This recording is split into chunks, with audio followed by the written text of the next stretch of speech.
Tulad ng inaasahan, marami po ang umuwi sa kani-kanilang probinsya para makaboto nitong barangay elections. Pero nitong Lunes, October 25, may ilang pasahero po ang hindi na nakauwi ng buhay sa kanilang mga bahay. Dahil ang bus na kanilang sinasakyan na di umano'y nakipagkarera, nahulog sa bangin ng trahedya.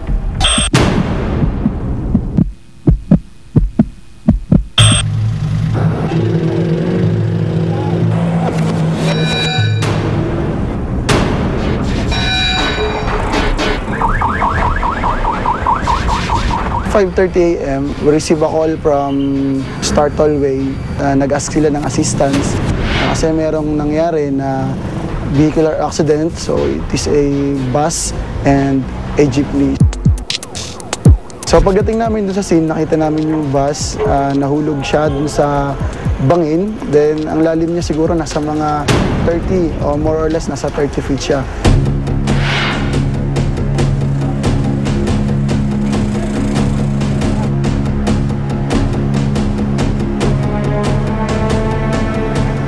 Ang bus ay papuntang Batangas City from Manila. And then yung kasalubong yung jeep ay papuntang Calamba at magdadala ng isda. Nag-overtake nga po yung bus na allegedly po nakipagkarera doon sa kapwa bus na dahil dito po siguro sa distansya sumabit nga nagkaroon nga po ng collision doon sa kasalubong ng jeep. Kaya po nangyari yung aksidente. Lumalabas kasi na ang approach nga dito ay yung driver ng bus. Kaya definitely yung driver ng bus ang makakasuhan. Sa amin, ang mga driver, naandun yung pagsiseminar ng tinatawag na yung LTO o meron din kami sariling seminar. Doon ginagamit namin yung pagiging defensive. Ang alam ko lang talaga, dumating sa pagkakataon na nangyari yan ay aksidente. Walang may kagustuhan yan. From that position, lumalabas yung mga tao, yung mga wounded na tao dun sa bintana, sa nabasag na bintana.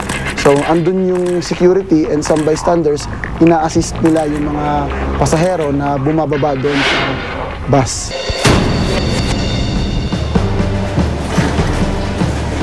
Naka-receive na kami ng mga 14 casualties, 14 victims. Yung the rest, mga minor injury, nakauwi na yung iba. Meron na kaming na-confine na 4, kasama na yung driver. Meron siyang multiple minor facial injury, plus meron siyang hip dislocation. Nagpo-consider din kami ng head injury sa kanya. So, for further workup pa rin ng pasyente, tsaka for admission na. Sa may likodan kasi ng driver, doon ako nakaupo kasi. Naramdaman ko lang yung parang umiikot na ako, pagulong siya. Nagdilim yung paningin ko, wala na ako nakita. Tapos naramdaman ko na parang mabigat, may nakadagan sa akin. Yung pagising ko nung magliwanag, yung upuan na nga yung bakal, yung nakadagan sa akin. Naipit po yung paa niya, ang hita niya doon po sa likodan ng driver. Yun po yung first na talagang tumambad agad. Kasi kailangan siya po muna yung may extricate natin bago natin may extricate yung iba. Kasi siya yung unang-una na sabi natin siya yung nakaharang dun sa dadaanan.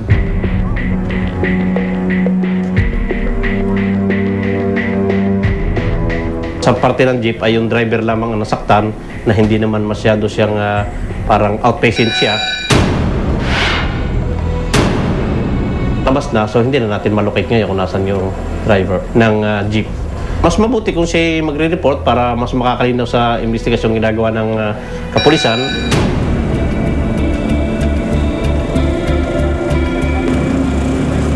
Nakita namin dun sa loob ng bus na meron pang 6 na mga tao na naipit.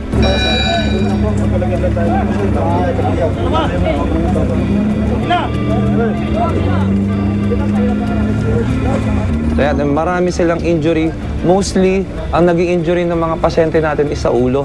Kasi nangyari yung aksidente na yon, maaaring tulog yung mga pasahero.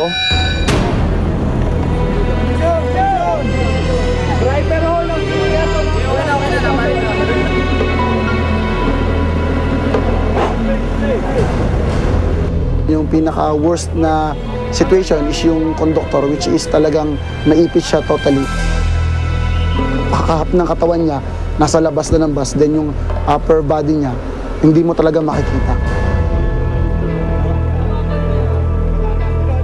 Na-declare na patay, tapos dinadala pa nila sa ospital kasi tinitingnan kung may magagawa pa. And then after ngayon sa ospital, sila na yung nagde-decide kung saan punerarya dadalhin.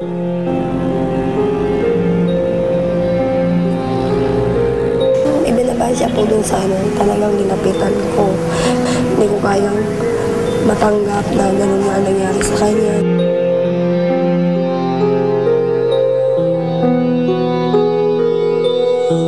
Naman ang mga anak ko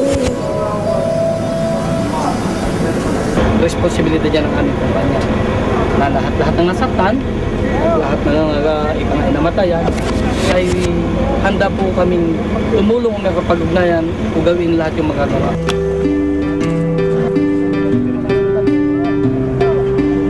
Siguro masatisfied lang nila yung mga nagastos o kung ano mang magkasunduan nila, amicable settlement between the two parties involved, hindi rin masasampahan ng kaso kung hindi sila magpapile ng formal complaint.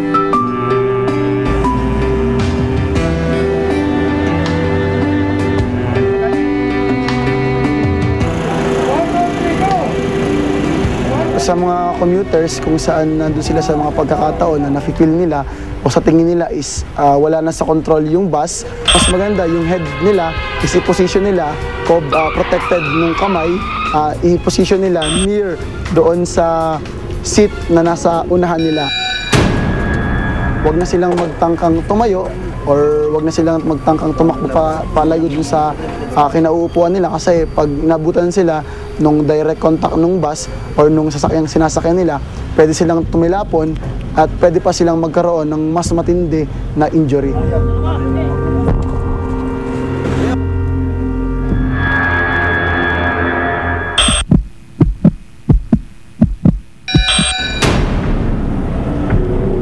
Yung na-aksidenteng bus natanggal na sa location ng accident, dinala na rito sa holding area based din sa instruction ng police na nag-imbestiga ron sa accident. In the near future, I'm putting up more signages. Siguro mga 100 yung idadagdag kong informative signages para makatulong siguro to serve as deterrent lang siguro, information campaign. In this area, huwag kayo mag-overtake.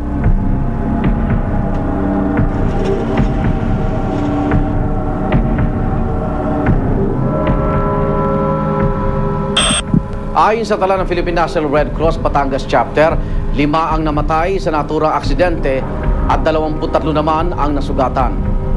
Payo ng mga rescuers, maging alerto sa mahabang biyahe sa mga probinsya, lalo na ngayong panahon ng undas. Kung mapapansing inaantok na ang inyong driver o mabilis na ang kanyang pagpapatakbo, huwag mag-atubiling pag-ukulan ng pansin para makaiwas sa aksidente. Pero paano po yung sakit na nararamdaman niyo po? Pumupusok po ba? Nadadaganan? Parang sinaksak. Possible na magkaroon siya ng heart attack. Kaya immediate transport na po yung